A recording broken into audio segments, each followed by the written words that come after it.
Assalamu alaikum wa rahmatullahi wa barakatuhu masu bibiyan mu a wannan channel namu mai albarka na Islam and Muslim TV. Muna muku barka da warhaka. Barkamu da sake saduwa a wannan lokaci a wannan tasha ta mai albarka ta Islam and Muslim TV da take kawo muku hudubobi na siyohi, sharhi da kuma abin da ya shafi musulunci a nan arewa, Afirka da kuma duniya gabaki daya.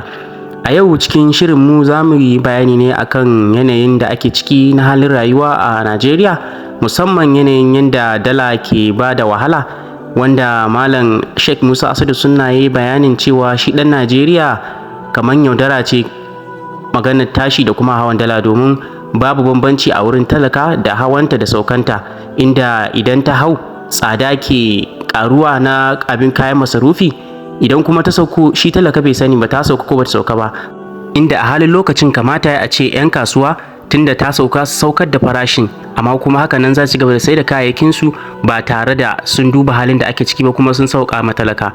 Sheikh Musa Asadu Sunna ya bayani sosai, ya kuma jawo hankalin 'yan kasuwa da su duba kuma su canza halayensu, sannan su ji tsoron Allah wurin aiwatar da harkan kasuwancinsu, su kuma sauka ma talakawa, Allah ma zai sauka musu. Sai kuma inda za mu saka muku bidiyon shi kenan da ya yi wannan jawabi a cikin tafsirin shi, sai kuma biyo bayan nan za mu saka muku bidiyon inda karan farko da Sheikh Musa Asadu Sunna ya yaba wa Dr. Ahmad Gumi, sannan kuma ya wanke shi akan zargin da ake mashi akan cewa yana goyon bayan ta'addanci da kuma 'yan ta'addan Fulani da ke daji da suke a ta'addanci a yankunan arewa a nan Najeriya, inda ya nemi mabiya kuma su mai addu'a akan shari da kuma makiya da suke bin shi, da cewa ya kamata a ce an tuhume shi da kuma an gurfanar da shi ya ansa bayani akan yanayin alakan shi da waɗannan 'yan ta'adda. Yanda mutane kun san kwanakin bayan na dan samu matsaloli da yawa a cikin arewa, inda ya kawo da sace yaran primary school da secondary school a garin Kuriga, inda ya zo ya fito ya bayani ya ce ya kamata a shiga dajin nan a yi sulhu da waɗannan mutane domin a sako waɗannan yaran, wanda hakan ne ya jawo kuce a wurin mutane daban-daban bai bambanta tunani, suna ganin kamar ya san me ake kullawa da san kuma ya san waɗannan yan ta'addan da kuma yana da haɗi da su. Masu sauraron idan wannan karin shi na farko da ku fara ziyartar wannan channel na mai albarka na Islam and Muslim TV, ku danna mana subscribe, ku danna alaman ƙararrawa domin samun cikakkun shirye-shiryen mu da mun daura. Za mu saka muku jawaban malam kamar haka ɗaya bayan ɗaya, insha Allah ku sa saurare lafiya. Magana ta farko shine abin da ya shafi hauhawar dala, farashinta da kuma saukarta. Kafin in shigo karatun nan, wani babban ɗan kasuwa daga cikin manya-manyan 'yan kasuwa a ƙasar nan ya kira ni, ya mun magana a irin waɗannan guraren. Kullum ina faɗa ina ce Allah ya jarrabe mu da ayoyi guda biyu. Aya ta farko shine wa idza qultum fa'dilu walau kana dha qurba, da kuma wala yajrimannakum shan'anu qaumin ala alla ta'dilu i'dilu huwa aqrabu littaqwa. Mun faɗa tikraran wa miraran, mun ce ita gwamnati kana da magana da matsayi da ra'ayi kafin a kai zuwa ga wa za a zaɓa. In aka riga aka yi zaɓe to magana ce ake yanzu yaya za a yi al'umma da ƙasa su zauna lafiya, ita ce maganar da ake. Sun akwai wani mutum da ya kamata a ci kullum ya zauna yana against lokacin, a iya zatonmu duk abin da kaga mun ɗauka mu muna ganin cewa wannan shine abin da yake alheri ko maslaha ga al'ummar ƙasa ko ita ƙasa ɗin. To a ƙarƙashin wannan dole akwai matakan da ita gwamnati take ɗauka a yanzu, dole ne ka jinjina musu akan irin matakan da suke ɗauka, wanda ya sha bamban da irin matakan da ake ɗauka a baya idan matsala ta faru. Dala kowa ya san a Najeriya sai da ta kusan kai naira 2000, abin da ya rage saura 'yan kaɗan ta kulle naira 2000 don ta kai 1900 da wani abu. Daga kafin Ramadana gwamnati ta ga ya zama wajibi gare ta, tare da akwai muna faɗa cewa wasu matsalolin da ake ganin yanzu ana ciki samara ne fa na wasu gwamnatoci da suka gabata a baya, ba laifin wannan gwamnatin ba ne. Misali, duk wanda suka san harkar dala sun san cewa daga cikin hanyoyin da dala take samuwa ga ƙasa shine idan kuna da ɗanyen mai ku siyar da shi a waje sai ku shigo da dalar a ƙasar. to ita gwamnatin tun kafin ta zo wasu sun siyan da man na shekara 2 saboda ba ma hanyar da za su iya siyar da wani abu su shigo da dalar ƙasar. kaga dole a shiga matsala, amma tare da haka da dalar nan ta kusan kai naira 2000 yanzu sai da suka sako da ita ta dawo naira 1300. naira 1000 nawa tsakaninmu da Allah an yi kokari ko ba to amma ba maganan an yi kokari ba, shi talaka har yanzu fa bai gane fa dala ta sako 1300 ba. abinda CBN yanzu take ba da dala ga waɗanda suke masu siya su siyar naira 1250 take ba su dala. yau da aka shi wannan dan kasuwan ya kira ne a matsayinsa na dan kasuwa babba, inda zan kira sunansa duk wanda ke jihar Kano ya san cewa babba ne a harkar kasuwanci. ba daidai ba ne, ya faɗa min cewa akwai wasu kamfanoni da suka fara ɗaukar wannan matakin. misali cewa akwai kamfanin Indomie ya ce da abin ya sauka kusan kowane katan na Indomie yanzu sun rage mai ya kai naira 5,000 yanzu da ya ƙasa. so a nan gurin idan za mu ji tsoron Allah mu faɗi gaskiya, wallahi gwamnati ta yi abin da ya dace, ita ce magana ta gaskiya. yanzu ya rage, yanzu kaga yanzu ba ƙaramin baƙin zalunci ba ne ga ɗan kasuwan da zai je siyo kaya da niyyar cewa dala tana 1,900 da wani abu, sannan dalar ta dawo naira 1,300 kuma ya siyarwa da mutane kaya a farashin 1,900 da wani abu. tsakaninku da Allah wannan dan kasuwan kowa bakin azzalimi ne ko ba bakin azzalimi ne? azzalimi ne. so yadda gwamnati tare da haka ta ɗauki mataki wanda kuma muna fatan Allah ya sa dalar nan ta ci gaba da yin ƙasa, to ya kamata kuma katta zira wa 'yan kasuwa ido da kamfanoni su ci gaba da siyar da kayan da suka ga dama. in farashin kaya ya hau saboda hauhawar dala, to in dala ta sauka shi ma ya kamata ya sauka. wannan ita ce magana ta gaskiya. sannan wasu daga cikin 'yan kasuwa su sani idan suna yin wannan idan su bata gwamnati, to ita gwamnati ta yi abin da take, kuma wallahi duk yadda aka tafi Allah ba zai kyale abin nan ba sai ya fito da gaskiya. ai yanzu ɗaya daga cikin 'yan kasuwan ne, ni ba harkar kasuwanci nake ba, ni ban ma san cewa ta sauka ta hau ba, amma shi ya kira ne ya faɗa min cewa dalar nan da ta hau ta sauka.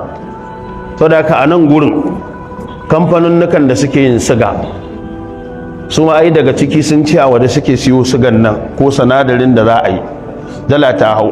tsakaninmu da Allah dala siga ya kamata yanzu ya sauka ko bai kamata ba?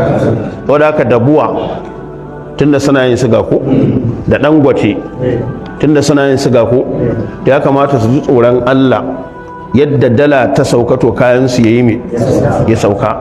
kuma wallahi a irin wannan yanayi muna goyon bayan gwamnati ita da kanta in ba su sauke kayan ba ta sauke musu kayan, saboda al'umma dan ba zai yiwu ba ita ce ya abu dan a samu sauki. wasu matsayata kawai su so suke sai sun tara kuɗi ta kowane hali, ba magana ba ce ta tausayin mutane. sannan gwamnati in a zira musu ido ya zama karfin gwamnati karfin banza kenan, ba ta da amfani. ita ce ya abu dan mutane su samu sauki, wasu kuma kawai su tsaya inda ita gwamnati ba ta son kuɗin ne, ta ba hanyoyin da ta ba har sai da aka karya farashin dalar daga kusan 2,000 ya dawo 1,300, ba ta son kuɗin ne. to shi yasa za ka ga idan matsala tana faruwa a ƙasashenmu sai a hankali. lokacin da za a ce maka an shiga wani yanayi na matsatsi saɓanin wasu ƙasashe, yanzu kun ga idan a ƙasar Saudiya ne sanda za a ce an shiga irin wannan yanayi, to lokacin ne su kuma masu kuɗi suke ganin dama ta zo da bari su fito da kuɗinsu su yi amfani da shi don Allah ya ba su aljanna. mu kuma nan irin wannan yanayin aka shiga, to lokacin ne wasu ke ganin yanayi ya zo bari su ƙara kuɗi, mai ƙarfi a ƙara masa ƙarfi, wanda yake mara ƙarfi a ƙara danne shi. to wannan tsakani da Allah gwamnati a irin ɗaukan matakan da ta yi, ita ta yi abin da ya kamata. sau da haka yanzu muna kira ga ɗan kasuwa, annabi cewa Allah ka ji ɗan kasuwan da ya siyo da sauƙi ya siyar da sauƙi, haka manzo Allah ya faɗa. wani ya kira ni kwanan nan ya faɗa min cewa ina hukuncin mutum ya sai kaya ya siyar. Na ce idan lokaci ya yi, damuna ta yi, mutane sun noma kayansu, watakila buƙatar kuɗi ma mutane yawa saboda an noma kayan abinci da yawa. Na ce babu laifi, kana iya taimakon su ka sai kayan abincin ka aji. Na ce hanyoyin taimako na da yawa, kai ba da niyyar bari ka siya ka ajiye kayan ba don yi tsada ka fito ka sayar da shi. Na ce kana ma iya bari sanda kayan ya yanke ya yi tsada ka fito tun da ka siya kayan da sauki ka sayar wa mutane da sauki. A daidai lokacin ya samu taimakon mutane ta bangare guda biyu ko bai samu ba. Sanda talakawa za su siyar da kayansu da sauki, sun noma da yawa, suna buƙatar kuɗi, ka taimaka ka siya kayan, dan in ba a siya ma buƙatar su na yau da kullum su rasa yadda za su yi. Sanda kuma kayan yanzu ya tashi, ka sake fito da kayan, kai ba da tsada ka siya ba, ka siyar da sauki dan ka taimaki mutanen gari.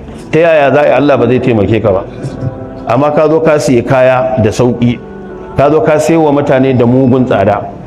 Irin wannan rayuwar ina za a je da ita saboda Allah? Da haka babu istisna'i. Kowane ɗan kasuwa a ƙasar nan ya ji tsoron Allah, ya duba, sannan ya duba ana wata mai alfarma. Ba zai yiwu ba ka je ka siyo kaya ka siyarwa da mutane shi a farashin 1,000 da wajen 900 da wani abu a dala, sannan farashin ya sauka ya koma naira 1,300. billahi lazi wanda zai wannan shi ma dan karamin kinnafas ne wallahi. Kuma ka ci gaba da siyarwa da mutane kaya a irin wannan yanayin, a irin wannan tsarin, tsakani da Allah ba daidai bane, bai kamata ba. Ya kamata 'yan kasuwa su ji tsoron Allah, su duba girman Allah. Wadda ka kamfanin da ya bani labari cewa lallai shi ya tabbatar da cewa sun fara yin wannan shine kamfanin Indomie. Kusan kowane katan ɗaya da dalar ta sauka sun zabge kuɗin da ya kai naira 5,000. Kuma haka ne, so da na yi mamakin ita yadda a baya ya kai 20,000, da na kira jiya zan siya sai aka ce min ya dawo 15,000. Ka gani? To kaga haka ake buƙatar kamfanin nuka. Saboda haka dole gwamnati ta sa ido akan kamfanin nuka akan wannan abu. Allah madaukakin sarki ya samu dace. Magana ta biyu sai maganar Dr. Ahmad Gumi. Ila mutane sa yi mamakin kuma maganar da zan yau, to babun mamaki bane. In kai mamaki to baka bibiyan makarantar mu ne. A jumlace, a dunkule, a yanzu ba mu san me ya faru ba, ba za mu yi magana akan na yanzu ba, amma za mu yi magana akan na baya. Sannan zan rufe da wani abu. Akwai maganan abin da ya shafi siyasar arewaci da kudanci a Najeriya. Wannan babu wanda ya isa ya musa haka. Ɗaya kenan. Na biyu, fitinar da muke fama da ita a nan yankin, wannan siyasar ta sa duk lokacin da wani abu ya taso, wayancan idan suka fahimci ga wani wanda zai zama jagoran da zai zama sababin mutuwar fitinar, wala di yadda za su yi sai sun kunna wutar rigimar da, saboda su game da Abdullahi wanda yake cewa masaibu qaumin inda qaumin masalihu. Arewacin Najeriya ya ci gaba da zama babu zaman lafiya, to su kuma masalihu ne a gurinsu. Dan abin da ba zai yiwu ba a nan zai yiwu a ina, a can. Wannan kenan. Abu na gaba bayan wannan na faɗa na ce ne yanzu ba mu san me ya faru ba za mu yi magana akan nan yanzu, amma la'akari da ababen da ya faru a baya, lokacin da ya fara shiga dajin nan yana kiran 'yan bindigan nan su tuba. Su dai wayancan mutanen kudancin su ne wanda suka fara yayata wa duniya cewa a tuhume shi, ya san abin da suke ciki, bai alaƙa shi da 'yan bindigan nan. Sai na ce in haka ne ai kowa ma a tuhume su, ai kowa ya san a cikin Najeriya suke ba wajen Najeriya suke ba. Ba haka bane? Lala ko daga sama suke, ko a Najeriya suke. Ashe yin a Najeriya suke, kowa ya san cewa cikin Najeriya suke. So ni abin da nake cewa ko yanzu za mu jira mu je mai natijar, amma duk wanda kaga za mu ɗauko matsalar sa mu ce ba daidai ba ne, kakka ɗauka sanda nake faɗa ina da wata ƙiyayya a ran shi. Wallahi ban da ƙiyayya kowa a raina. Iyaka ta kawai in ce ba daidai ba ne a gyara, ga daidai. kuma ran da kai daidai in zo in ce nan gurin daidai ne, saboda Allah ne ya ce mana wala yajrimannakum shan'an qaumin ala alla ta'dilu idilu huwa aqrabu littaqwa. Kakan wannan matsalar ko kana da sabani da Dr. Ahmad kakka ki mai adalci, abinda bai da alaka da shi karka alakanta shi da shi, ka bari sai idan abu ya tabbata yana da alaka da shi sai ka alakanta shi da shi. A wannan majalisi abinda ya ɗauko na ƙoƙarin yadda za a yi arewacin Najeriya ta zauna lafiya, wannan kan muna goyon bayan shi kuma muna tare da shi a nan, wadda haka muna masa addu'a Allah ya abinda wasu ke tunanin ya afka masa na shari to Allah ya kubutar da shi. Yawa mu shine addu'ar da zamu, ba zuwa zamu yi mu masa fatan shari, a'a ba ma yi, wannan shine. Sannan Sheikh Malam Sa'idu Ali mai kwano shi ma na samu labari an ci yayi hadari, to shi ma ku saka shi cikin addu'a Allah ya bashi lafiya, Allah ya tashi kafadu. Wayannan su ne sako. Sannan akwai dan uwa Malam Musa Mustafa daga Kamaru, ya samu hadarin da yana emergency, yana buƙatar addu'a, mu roƙi Allah subhanahu wata'ala Allah madaukakin sarki ya bashi lafiya. Sannan akwai dan uwa ustaz da muke tare da shi, mahaifinsa Alhaji Ibrahim Inshura Allah ya masa rasuwa, so muna roƙon Allah subhanahu wata'ala ya ji kansa, Allah ya masa rahama, Allah kuma ya sa ya huta. Haka nan shi kansa Dr. Ahmad, dan Allah duk wanda yake da wata addu'a in ba za ka iya faɗa komai ba a wannan gaban, to ka faɗi kalma mai kyau, amma mafi karanci idan wani sharri ne ake bibiyarsa da shi, to muna roƙon Allah subhanahu wata'ala ya kare shi daga sharrin da ake bibiyarsa da shi. Abin da ya tasa gaba na yana ƙoƙarin ya ga cewa yankin nan rigimar da take ciki sai ta fita daga ciki, muna roƙon Allah wannan abin Allah ya taimake shi akan shi, kuma Allah ya taimake mu akan shi gaba ɗaya. Wayannan su ne saƙunan da zamu yi, Allah kuma ya sa mu gama da duniya lafiya. Wannan kenan. Da aka jiya mun gama maganan qul ya ahlal kitabi lastum ala shay'in hatta tuqimat tawrata wal injila wama unzila ilaykum min rabbikum wala yazidanna kaseeran minhum ma unzila ilayka min rabbika tughyanan wa kufra fala ta'sa 'ala al-qawmil kafirin. Kafin mu shiga cikin fassara aya ta gaba, wannan ayar da muka karanta a jiya tana da ababe da ta kunsa na ta ainihin wato fa'idojin. Abu na daya, akwai bayanin cewa lallai Yahudu da Nasara ba sa kan komai na addini ingantacce. Fa'ida za'amu annahum mu'minuna, idan suka faɗi cewa su masu imani ne, sai mu ce musu a wannan maganan ba gaskiya ba ne. Zai zama haka ne har sai lokacin da suka tsayar da attaura da injila, don Allah ya tawo harfin tiha'ul gaya, lastum ala shay'in hatta tuqimut taurata, ba har sai lokacin da kuka tsayar da attaura da injila da abin da aka saukar gabaninku. Sana abu na biyu, wannan ayat tana nuna mana cewa a'ita'u kulli dhi haqqin haqqahu, duk wani mai haƙƙi ka bashi haƙƙinsa, li'annahum khatabahum bi ahli kitabi. Tare da haka Allah madaukakin sarki ku duba ba sa bin littafin, amma haka Allah ke kiran su da ya ahli kitabi a Qur'ani, ma annahum haqiqatun laysu bi ahli lahu. Tare da in ka kalla haƙiƙanin aiki da littafin ba sa yi, amma tare da haka Allah saboda girmamawa sai ya kira su da wannan, ya ce musu ya ahlal kitabi, ya kuma abuta ainihin wato littafi.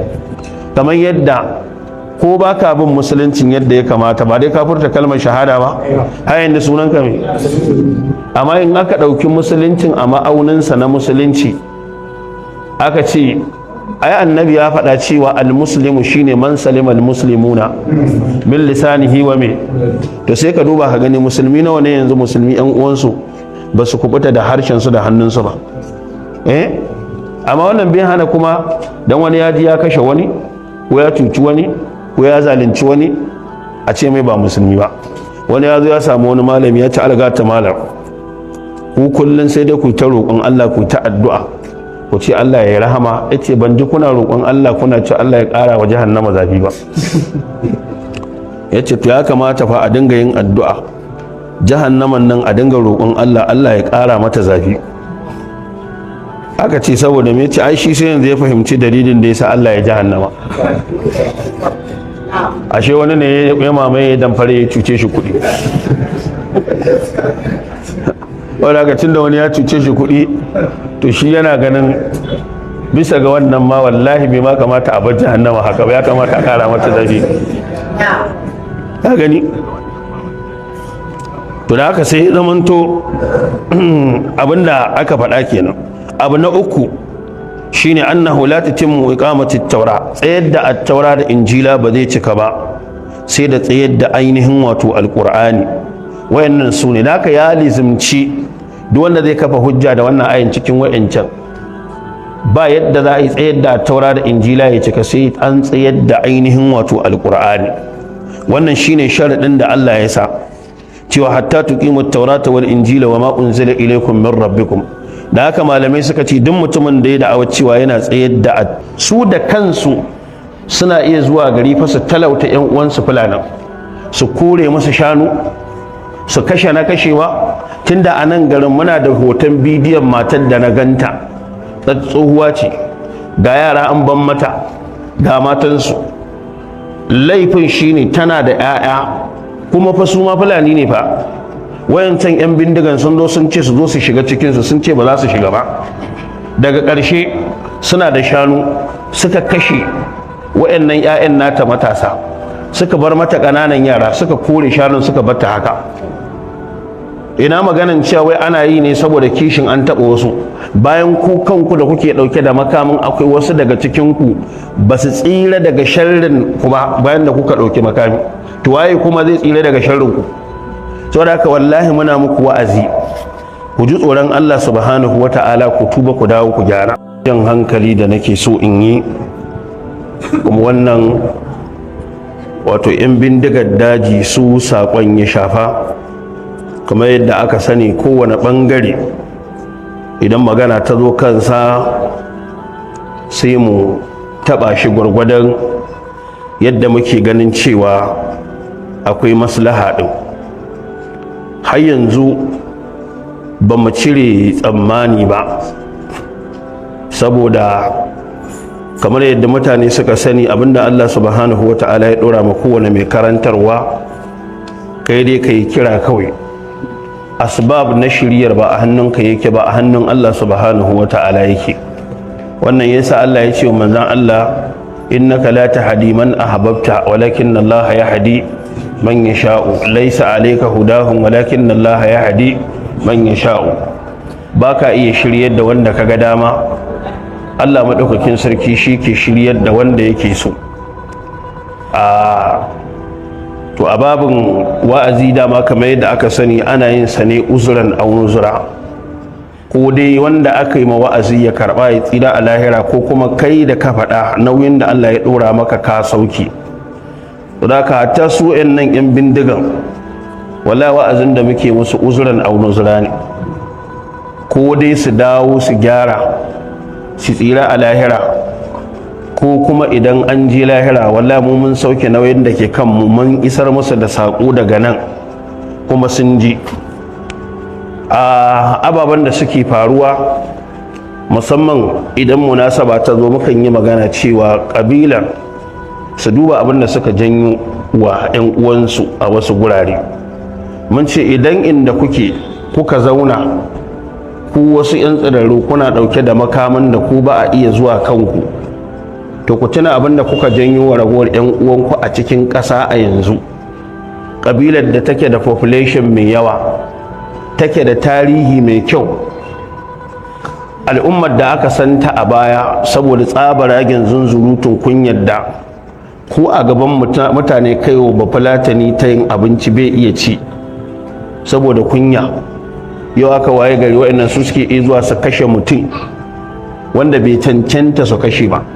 ku duba yanzu ku gani fa ana cikin watan ramadana nan fa wani wajen za a je fa ana sallah fa a cikin masallaci za a kashe mutum, wasu za a bari sai gab da shan ruwa fa a zo sai dai mutum ya sha ruwa fa a kiyama fa ya tashi da asuba, da asuban ma da ya sahur ba ka sanya aka yi sahur ba, ya wuni da yunwa, magariba ta yi mutum yana tunanin ta matso ko yana sauri zai tafi gida ya je sha ruwa ko wani uzuri ko kada, daga nan fa sai dai ya gangare lahira wani ya harbe shi ba.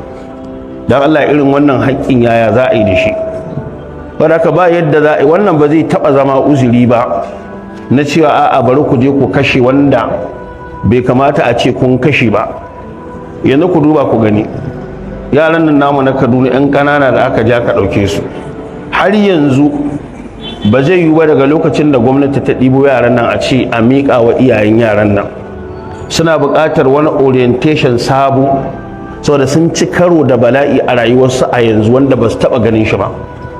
Shi yasa ko kun san cewa har yanzu tun da aka ce an dawo da yaran nan an killace su, suna buƙatar sai an saita tunaninsu an dawo da su normal kafin a damƙa su hannun iyayensu, saboda an firgita su, an ba su tsoro, an razana su, sun samu kansu a wani kundishin na rayuwa wanda ba su taɓa tsammanin za su samu kansu ba.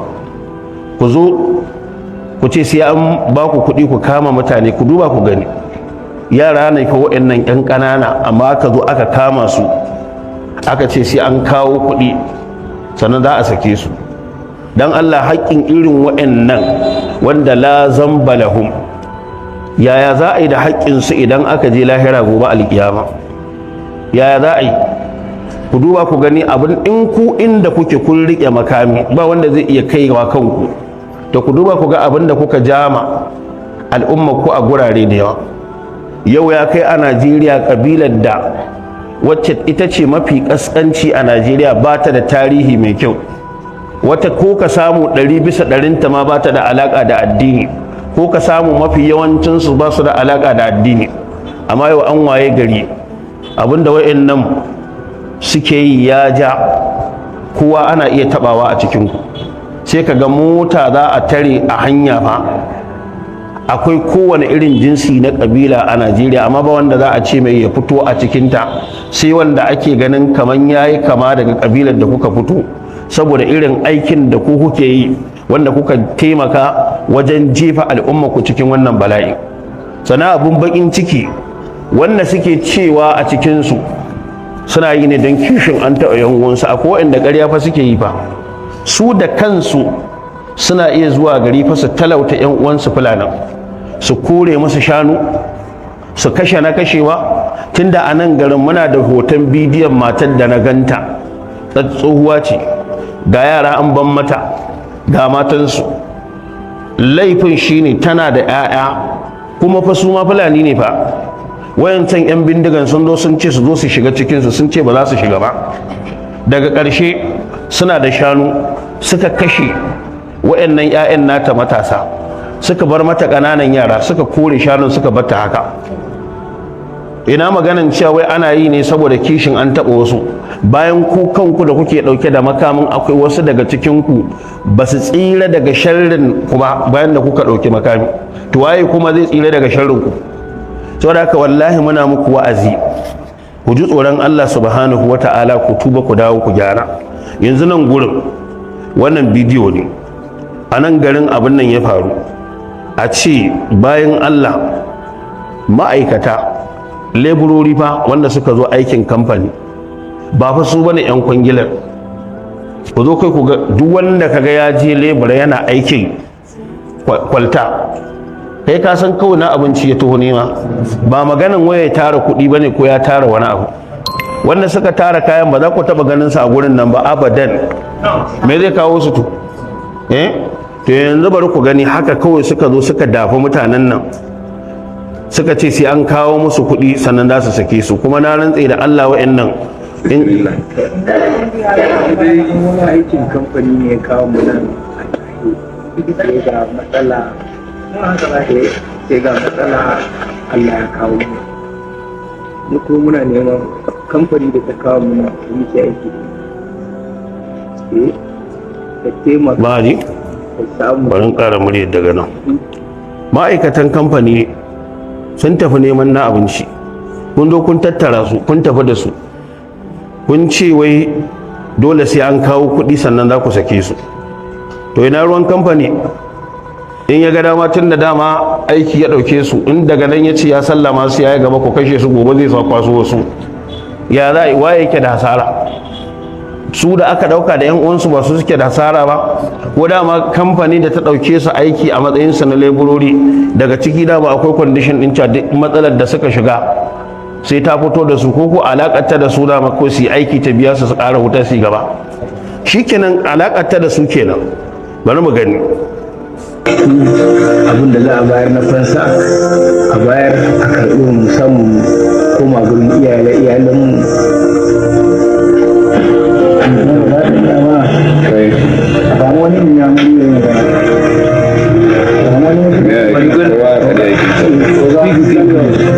Where them take you, what you come do for Zamfara, you understand? And make the message, give management, you understand? The camera. My name is Kofi Yadoni. We started this work from Kaduna Road. When we finished Kaduna Road, it transfers to Saminaka. So the Saminaka, the money never ready. They bring us to Safara here. So it's Tekaku. So this is the third place for the Safara now.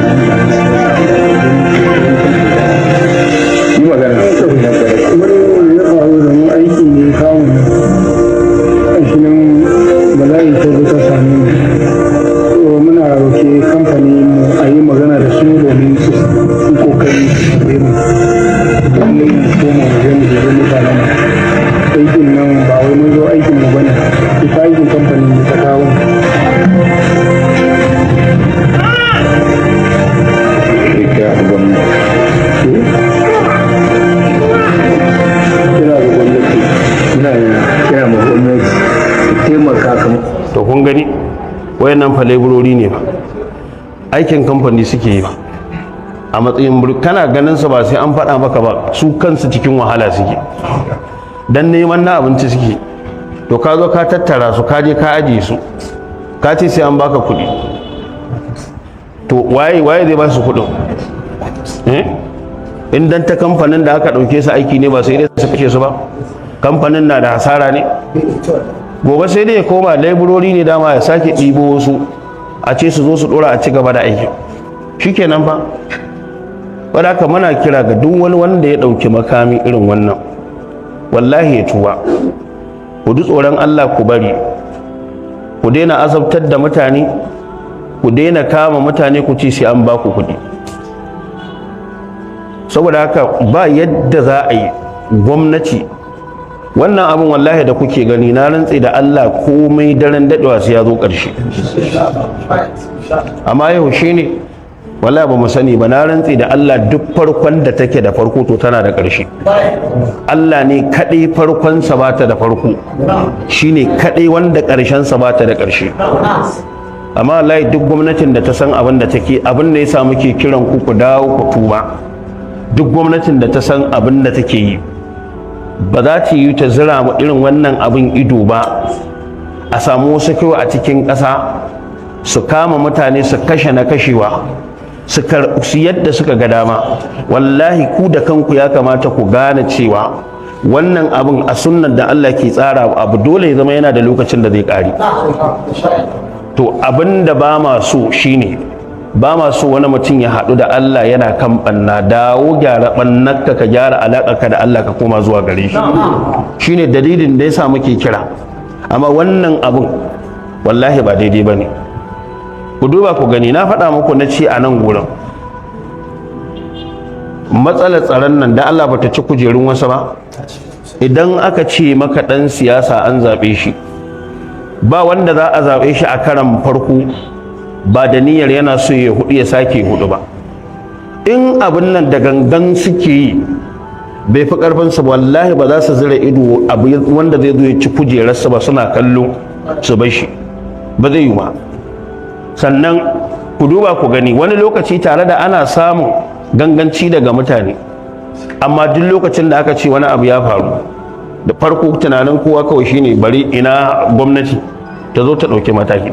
Yanzu kwanaki a Katsina inda yake akwai fa matsalar tsaro sun sani, amma haka kowa ka zo aka cika dogon baro kanta mata 60 da wani abu wayan tafi kai amarya bayan sallar isha'i. Ana cewa an wa amarya wa daƙumatu da aka daƙume ta shikenan, wai sai ga mutanen nan sun zo sun fara kiran yan majalisu da waye da wa'azi kawai aje a karɓo musu matansu. Yanzu duk wanda aka ce an ɗauki wani nashi kawai sai fara tunanin to bare gwamnan house ya za a yi. Duk wanda ya kalli firar da aka yi da mai girma gwamnan jihar Zamfara Dauda Lawan da na ɗazu a BBC dole za ka fahimci wallahi akwai damuwa tattare da shi akan abin da yake faruwa na matsalar tsaro a jihar nan. Kuka ne kawai ya fasa kuka, wallahi a bi mata ba. Ai magana muke ta adalci ai. Wataƙila kai da kake cikin gari wani abin kana iya komawa ka je ka kwanta, amma wallahi wasu shugabannin da irin wannan matsalar ke faruwa wallahi ba sa iya koma su kwanta su bacci, saboda duk kullum in gari ya waye dole sai ya karanta report wanda ya shafi DSS report na kaza. Duk abin da baka yi tsammanin suna sani ba in gari ya waye wallahi suna sani. Guri kaza an kashe wani, guri kaza an yi wani kaza, guri kaza an kama wani, wallahi suna sani. Saboda haka muna kiran yan bindigan nan su ji tsoron Allah, lokaci yayi su duba yadda suka saka yan uwansu cikin kangi a wasu guraren. Ku duba yadda kabilar da take da tarihi mai kyau da asali mai kyau aka santa da mutunci da kunya da kamiya, ku duba ababen da kuka janyo yau ya kai a hanya a mota ana iya gani a ƙasar da take da ƙabilu sama da 700, amma a ce a mota a ko'ina in an zo ba wanda kawai za a tara mota a dudduba a leƙa a gani a ga da waye kama a ciro, sai wanda ya kama da ku ba don komai ma saboda irin wannan ɗabi'ar da kuke. To ko dan wannan abin bai kamata ku ji tsoron Allah ku dawo ku tuba ba? Abin da kuka siya ma yan uwanku na rashin mutunci ku dawo ku yi mutunci. Yau ku duba ku gani an kai ga babban mutum a cikin gari, ni'imar da Allah ya yi muku a yankin nan a ƙasar nan, a cikin jihohi guda 19 da ake da su a arewa, wallahi ko takara aka tsaye aka ce za a zaɓi gwamnoni a jiha da aka samu cikin jihohin nan guda 19 sai ka samu mafi karanci a ce maka gwamnoni guda 7 ko zuwa 10 kana iya samun su duk Fulani ne. Ku duba ku gani adadin abin da ake da shi na sarakuna a ƙasar Hausa, mafi yawanci har yanzu 80 cikin 100 ko 90 sarakunan Fulani ne. To ko dan wannan ni'imar da Allah ya muku bai kamata ku dawo ku tuna wannan tarihin da kuke da shi mai kyau ba? Wannan bannar ku batta ku ga ku kanku ya za ku bada gudunmawa a kawar da ita. Wannan shine kiran da muke muku, ku ji tsoron Allah, ku tuba, ku bar wannan bannan, ku dawo.